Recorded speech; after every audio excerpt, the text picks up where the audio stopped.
Thank you, Mr. Speaker. Can I start by welcoming the fall of Assad? The people of Syria suffered for far too long under his brutal regime. Mr. Speaker, what comes next is far from certain. We've been talking to regional and global allies to ensure that it is a political solution that protects civilians and minorities and absolutely rejects terrorism and violence. Mr. Speaker, this morning I had meetings with ministerial colleagues and others. In addition to my duties in this House, I shall have further such meetings later on today. Thank you, Mr. Speaker. May I associate myself with the remarks of the Prime Minister in welcoming the fall of Assad and the hope now for the Syrian people. Mr. Speaker, since it returned to Labour control under Mayor Chris Cook, Middlesbrough Council has not only been taken out of government intervention in terms of children's services and a best value notice, but is also on track to becoming financially stable. I know the Prime Minister will want to join me in congratulating Mayor Cook and the Council on its recent successes. But after 14 years of Conservative austerity, can the Prime Minister confirm that the spending review will not simply end, but will unwind austerity and provide the resources councils need to properly serve our communities? Prime Minister. Well, I join him in paying tribute to the Mayor and all local representatives across the country who do a fantastic job even when funding was cut to the bone under the last 14 years of the Tory government. Mr. Speaker, we're boosting local government funding by £4 billion, investing £1.6 billion to improve roads. And I was proud to see the work on the carbon capture cluster in Teesside, which will create 2,000 new jobs. Leader of the Opposition, Kemi Bednall. Mr. Speaker, last week the Prime Minister didn't seem to want to talk about appointing fraudsters to his cabinet. In fact, he seemed to want to talk about immigration. So let's talk about immigration. He has relaunched yet again. Many new targets, 6 milestones, 5 missions. But why was cutting immigration not a priority? Speaker, I'm glad she now wants to talk about immigration. Last week she said she didn't, and for good reason. Because the previous government presided over record high levels of immigration. The figures just a few weeks ago, nearly 1 million on net migration. That is unprecedented. A one-nation experiment in open borders under the last government. And she was the champion. She stood up and praised the then Tory Home Secretary for listening to her on removing caps on migration visas. So she was applauding it. Now she's furious about what she was campaigning for. We will drive it down. We will drive down lawful migration. We'll drive down illegal migration. Mr. Speaker, he talks about open borders. He was the one campaigning for free movement. I was in this House asking for a lift on skilled migration. He was there supporting all of the people who should not have been in this country. He wanted us to relax immigration. But as he's so keen to talk about the past, let's look at his record. 4 years ago, the Prime Minister signed a letter demanding that foreign criminals be allowed to stay in Britain. Dozens of Labour and Liberal Democrat MPs repeatedly signed these letters insisting that rapists and murderers be allowed to stay here. One of those criminals, Ernesto Elliott, had 17 convictions, including for knife crime. After his deportation was blocked, Elliott went on to murder someone. He was able to stay here and murder because people like this man campaigned against deporting criminals. Will he apologise for signing these letters? Mr. Speaker, I'd firstly remind her that when we're in the number now, under their watch, of migrants coming to this country, nearly 1 million, is over 4 times the number when we're in the EU. They lost control of the borders. And the particular example she puts to me is an example of failure under her government to take the necessary measures to keep our country safe. Mr. Speaker, this is a ludicrous assertion. He is the one who was repeatedly signing letters. He even asked us to pause all deportations. He doesn't want to talk about his past, Mr. Speaker, but that letter is just the tip of the iceberg. There is more. The Prime Minister actually complained that the immigration system was working to deter migrants rather than provide support. He said, and I quote, that he was proud to have served as Jeremy's shadow immigration minister. He boasted that he took the last Labour government to court for cutting benefits for asylum seekers. He said he would never set a target-based approach to immigration. He wants to talk about immigration. Let's talk about his record. We can talk about it all day. I have committed... Mr. Speaker, the Prime Minister says he wants to talk about immigration. I have committed to a cap on migration. Why won't he? Mr. Speaker, she talks about my record. For 5 years, I was the chief prosecutor, prosecuting people who went to prison, many of whom were then deported. So while she's talking, I was actually doing the hard yards of convicting those that should be in prison. And she presided over record numbers of asylum seekers in this country, a record number of lawful and irregular migrants. That is 14 years when they lost control of the borders. They set a cap for each of those 14 years. It wasn't hard, it didn't stop people coming, and it got a record number. They should apologise for what they've done with their open borders policy. Mr. Speaker, he did not answer a single... Do you want to leave? If you've not got the guts to stand up to the comments, you shouldn't be in here. Kemi Bedell. Mr. Speaker, he did not answer a single question. He never answers questions. He wants to talk about the past. The fact is, we've acknowledged where things went wrong. He will never take responsibility. He will never take responsibility. The fact is, he has scrapped a deterrent that the National Crime Agency has said we need. Since he came into government and scrapped the Rwanda deterrent, small boat arrivals have increased by nearly 20%. His own MPs are complaining about having to house asylum seekers. So can the Prime Minister tell the House how much more his government will spend on hotel accommodation because he scrapped the deterrent? Prime Minister. Mr. Speaker, I'd invite her to tell us what went wrong under the last government, but it'd take us all afternoon. Mr. Speaker, we are going to smash the gangs that are running this vile trade. We signed a landmark agreement with Germany this week. Order. Mr. Philp, you've been very loud. I think now we're going to have a little bit of silence from you, Prime Minister.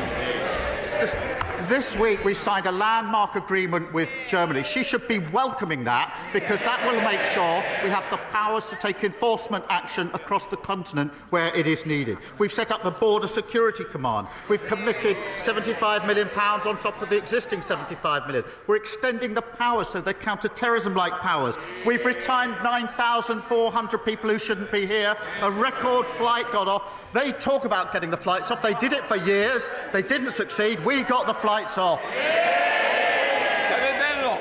Mr. Speaker, he says he wants to smash the gangs. The only thing he smashed is his own reputation. The fact is, what he has been agreeing is not going to do anything. The cost of the Iraq agreement is £500,000. That wouldn't even buy a house in his constituency. Many of the things he's taking credit for are our agreements. Let's talk about what he put in his manifesto. The Prime Minister promised to end asylum hotels. He promised, he's the Prime Minister now, he promised, but in Altrincham and Peterborough, his government is expanding the use of asylum hotels because he unilaterally disarmed the deterrent. In fact, Mr. Speaker, a man who arrived by small boat told Sky News he was happy Labour were in power. That man said the Conservatives, and I quote, wanted to deport us, but Labour are making the procedure easier for us. He's right, isn't he? Prime Minister. Mr. Speaker, I really thought she should welcome the Iraq deal. Anybody who wants to deal with this vile trade would have welcomed it. She should also welcome the German deal that we did this week. Many of the boats that are finding their way to the Channel are coming through Germany. That is well documented. There's been a difficulty in taking enforcement action, which if she spent more time researching that than her terrible jokes, she would know about. And we have signed an agreement to smash and take enforcement action in Germany to stop those boats getting to the coast. That is effective action. She should welcome it. It's really good news. All law enforcement think it's a good thing. Why does she think it's a bad thing? because the numbers are going up, Mr. Speaker, under his watch. The Prime Minister has consistently backed criminals over law-abiding British people. He defended terrorists like Hizb ut-Tahrir in the European Court. He argued all immigration law had a racist undercurrent. He voted against life sentences for people smugglers. He voted against more than 100 measures to control migration. He even said it was wrong. He even said, Mr. Speaker, that it was wrong when the Conservatives took away Shamima Begum's citizenship. Now he has appointed her defence lawyer as his Attorney General. Mr. Speaker, events in Syria mean we may see more small boat arrivals. For once, will he take the side of the British people and strip citizenship from jihadi terrorists and supporters of Assad who want to come back and destroy this country? Prime Minister. Mr. Speaker, I was Director of Public Prosecutions for 5 years. Unlike anyone on their benches, I was prosecuting for 5 years hundreds of thousands of criminals. That includes huge terrorist gangs, rapists. I was working for 3 of those 5 years with the then Home Secretary Theresa May, who commended the work that I did at the end of those 5 years.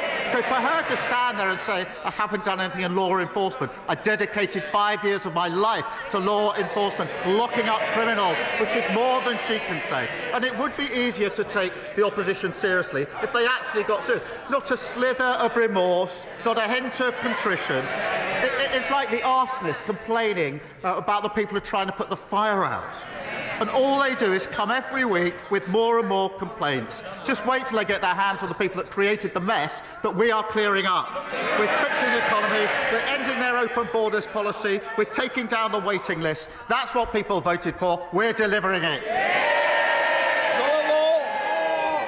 No law.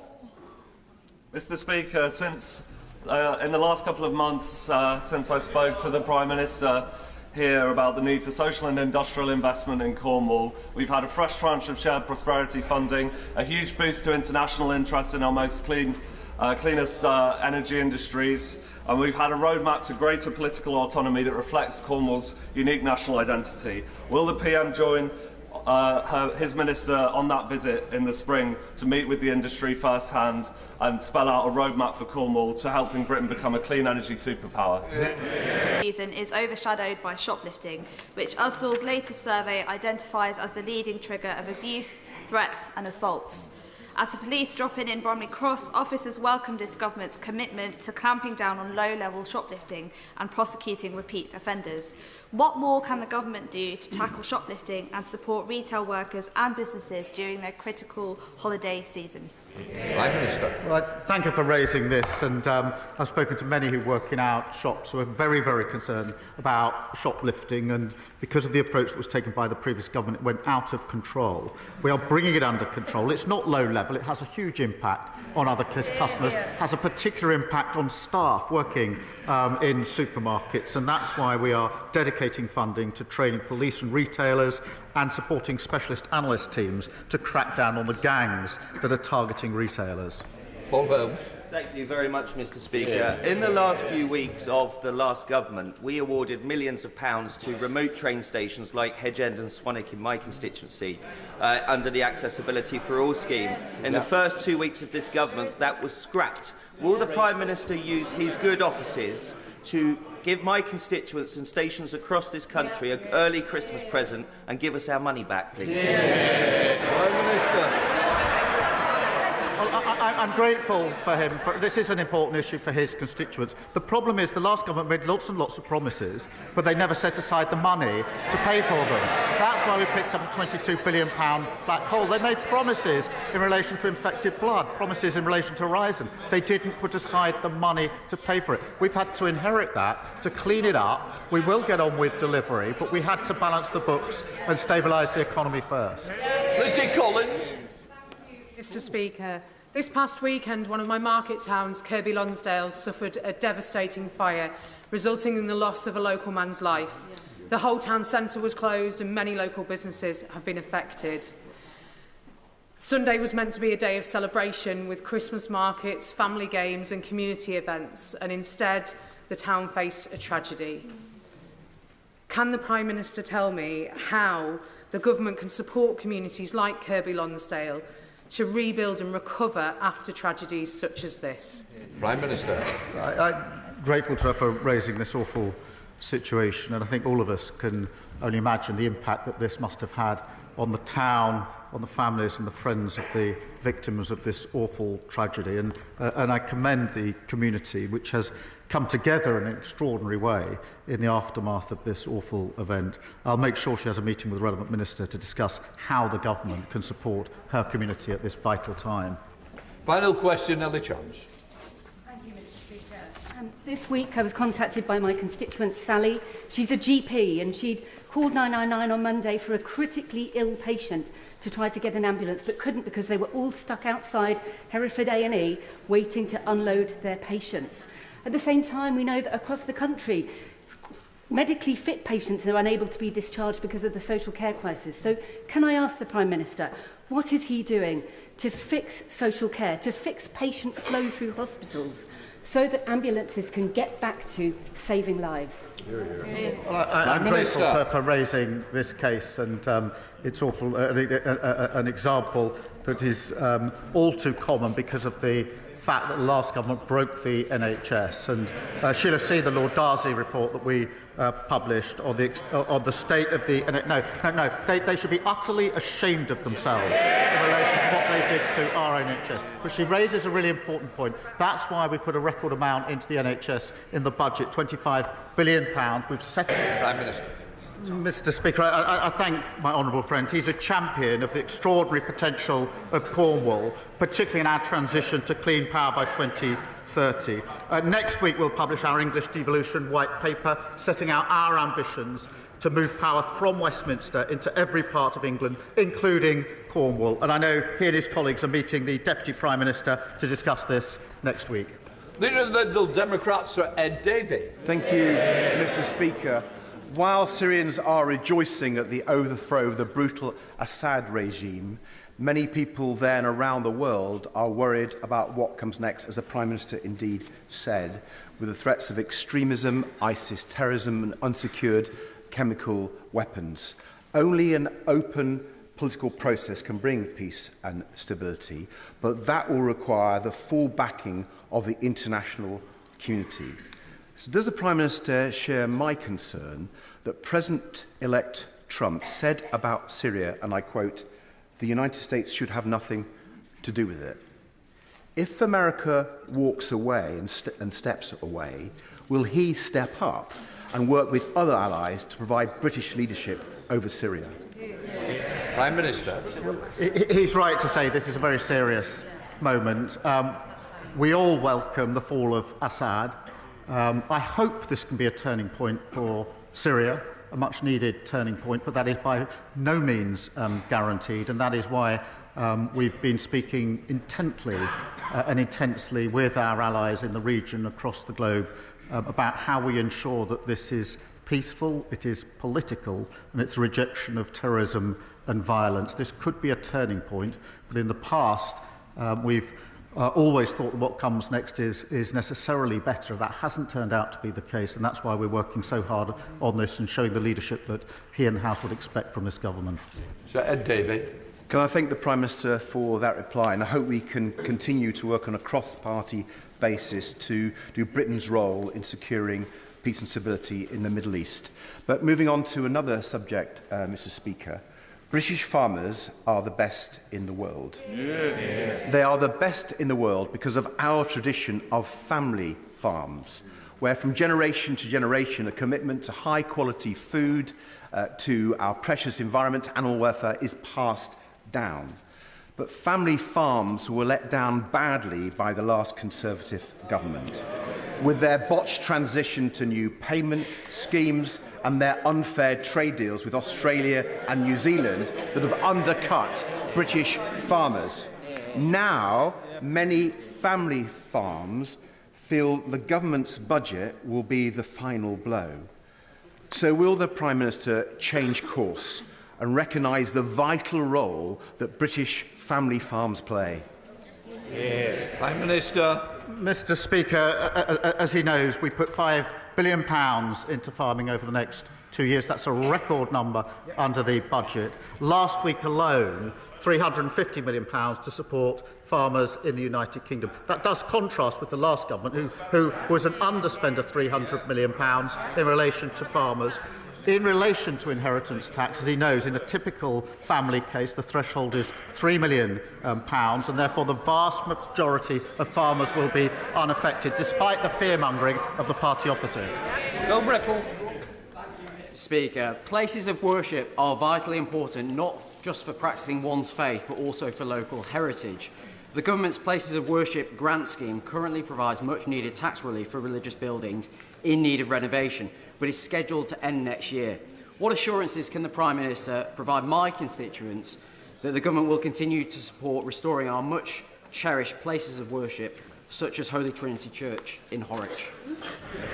Prime Minister. I thank you for that question and recognise the important roles that these buildings play at the heart of communities, particularly, Mr. Speaker, at a time like Christmas. There are a wide range of funds available for maintenance and restoration, including the National Lottery Heritage Fund's Places of Worship scheme. Details will be confirmed in the usual way by departments at the spending review. Hannah.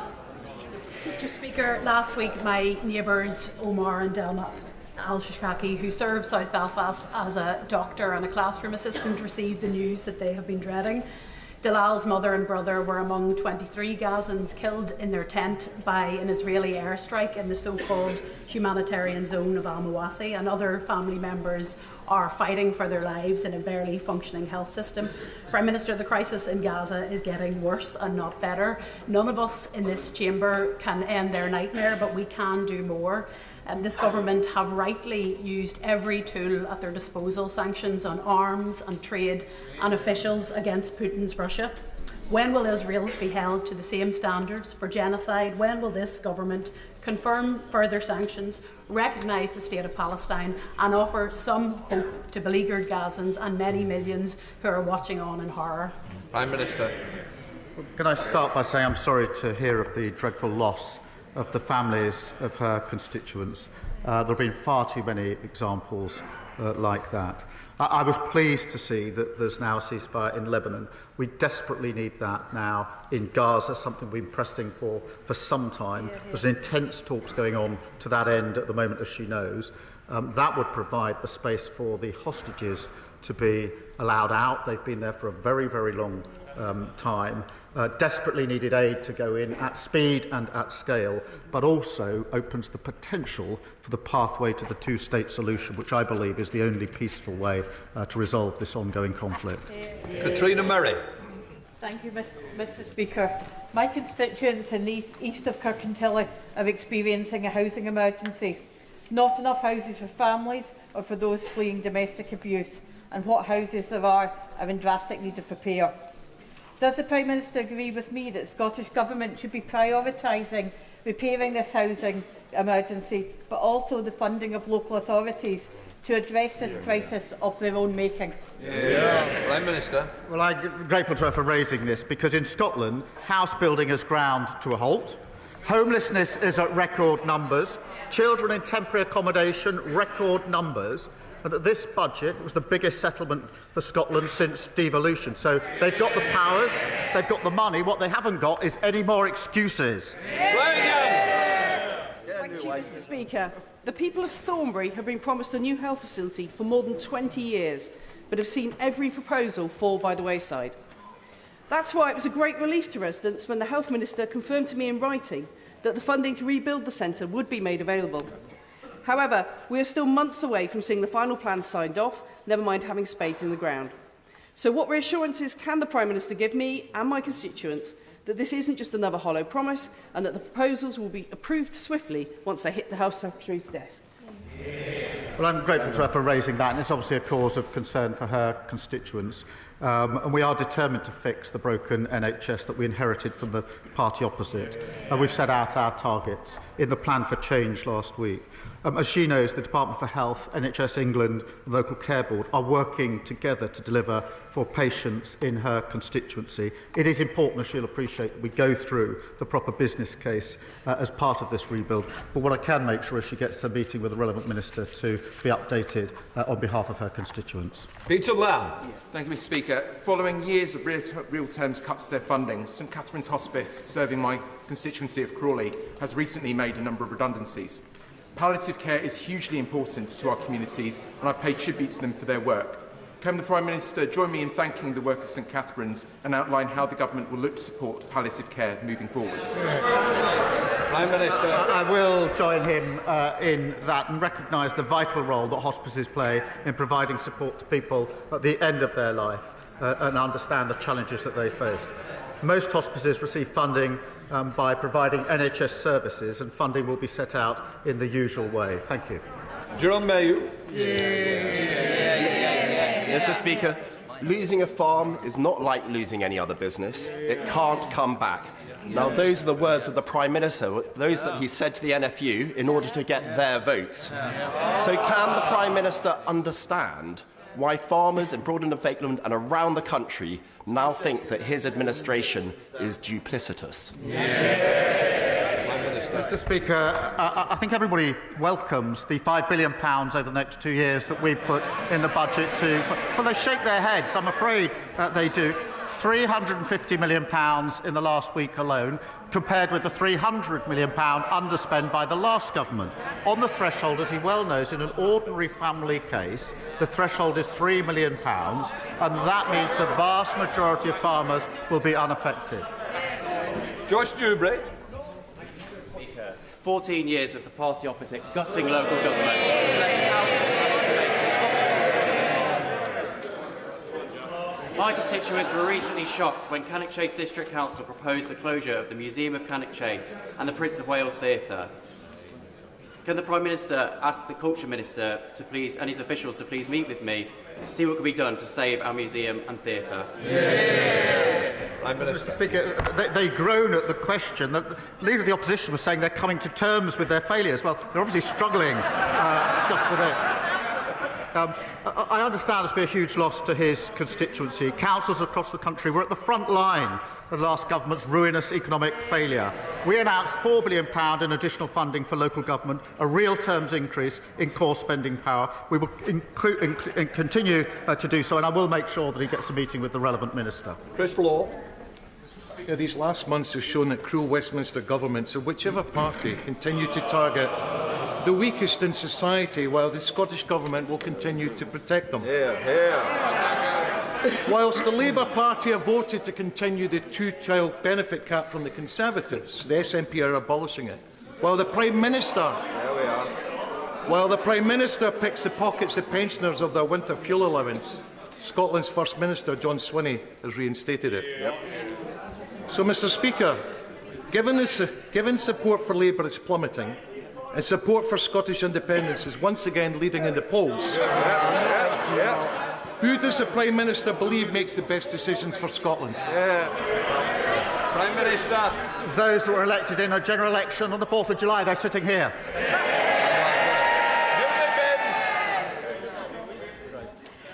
In centuries past, the three rivers that converge on the centre of Carlisle have made the city highly defendable against invading armies. However, in 1985, 2005 and 2015, those same rivers overpowered the city, leaving thousands devastated by flooding. What assurances can the Prime Minister give my constituents that the flood defences that the Conservatives promised but failed to deliver will be completed under this government? Can I start by wishing her a happy birthday? She raises a really important matter for her constituents who faced appalling flooding too many times, and the last government left our defences in a state of absolute disrepair. Mr Speaker, we're investing £2.4 million this year, and the Environment Agency are currently studying options to improve protection in Carlisle. I'll make sure she gets a meeting to discuss the specific options. Becca Paul. Thank you, Mr Speaker. In recent weeks, the former head of MI6, Sir Richard Dearlove, has warned that conflict between Russia and the West is no longer coming, it has already come. With Russia poised to spend more than 6% of its GDP on its military next year, The time for reviews and roadmaps is over. Will the Prime Minister recognise the urgency of the situation and commit to spending at least 2.5% of GDP on defence without further delay? Well, Mr. Speaker, she's right about the importance of national security, particularly at the moment. At the budget, we delivered £2.9 billion increase in the MOD budget. We're pleased to deliver the largest pay rise for our armed forces in 22 years, and we'll set out the path to 2.5 in due course. That target, of course, was last met under the last Labour government. It wasn't met once in the 14 years that they were in power. Right, McNally. Mr. Speaker, in October 2023, my constituent Mark Somerville received the shattering news that at 43 he had motor neuron disease. Since then, he has set up the Mark Somerville Foundation and is doing incredible work to raise awareness of the condition. Mark is in the gallery today and will speak to MPs later about living with MND. Will my right honourable friend join me in recognising the work of Mark and his foundation and commit the government to doing all it possibly can to support efforts to find a cure for this devastating disease? Well, I thank my honourable friend for raising this case. He mentioned it to me last night, and I do pay tribute to Mark, who's in the gallery, and the work of his foundation. This diagnosis can so obviously be absolutely devastating, and it's testament, if I may say so, to his bravery and compassion that he is raising awareness of the condition. I think many of us would question whether we're capable of doing what he's doing, given the diagnosis that he's had. Last week, of course, Mr. Speaker, I paid tribute to the inspirational Kevin Sinfield, another incredible champion. And I say to both of them, all those campaigning, we stand with you in this fight. Sir Ian Duncan-Smith. Mr. Deputy Speaker, the Ron Cornelius has been detained in Dubai for 17 years. His property was seized in what is a very unjudicial process. The Prime Minister has been to UAE. I want to ask the Prime Minister whether, when he went there, did he now demand that Ron Cornelius was freed, given that the United Nations came to the conclusion that his detention was arbitrary and in violation of international law, and following that, would he now make Magnitsky sanctions deliverable on those who are responsible for this after he is released? Prime Minister. This is an important case, and of course it's been raised by the government a number of times, including by the Foreign Secretary as part of the trip that I was on. I myself raised human rights issues, but it is a serious case. We'll continue to press for the outcome that I know he and his family desperately want. Sarah Owen. Thank you, Mr. Speaker. Stellantis could not have asked for more from the workers at the Luton plant. Like every generation of Vauxhall worker in Luton, they meet every target set. They make every innovation demanded of them. They never give up. Contrast this with Carlos Tavares, the CEO, who days after making the decision to threaten over 1,000 jobs in Luton, quit. Does the Prime Minister agree that in light of this sudden departure of the CEO, Stellantis should review this decision? Do what's right by our town, stay put for good, or until an alternative is found to ensure Luton's manufacturing history is also our future? Prime Minister. I thank her for raising it, which is it's obviously an issue of grave concern to her constituents, and the government is totally committed to supporting the workers and their families at this uncertain time, and the Industry Minister will meet the company this week to discuss plans for workers and the site to ensure that dedicated support is in place. We'll continue to do so because I know it's an issue of considerable concern to her constituents. Joshua Reynolds. Ben and Henry, otherwise known as the Ocean Oarsmen, will be rowing across the Atlantic next year for Alexander Devine Children's Hospice in Maidenhead, with a target of raising £50,000. This hospice, Thames Hospice and many others, though, are struggling with rising costs and the planned increase in employers' national insurance. So will the Prime Minister join with me in wishing Ben and Henry the best of luck on their journey and take this opportunity to scrap the NI rise for hospices? Well, can I pay tribute to Ben and Henry and everybody supporting their campaign. It's obviously an important issue. The funding arrangements will be set out in due course. For retail workers in Bolton North East, the busy Christmas season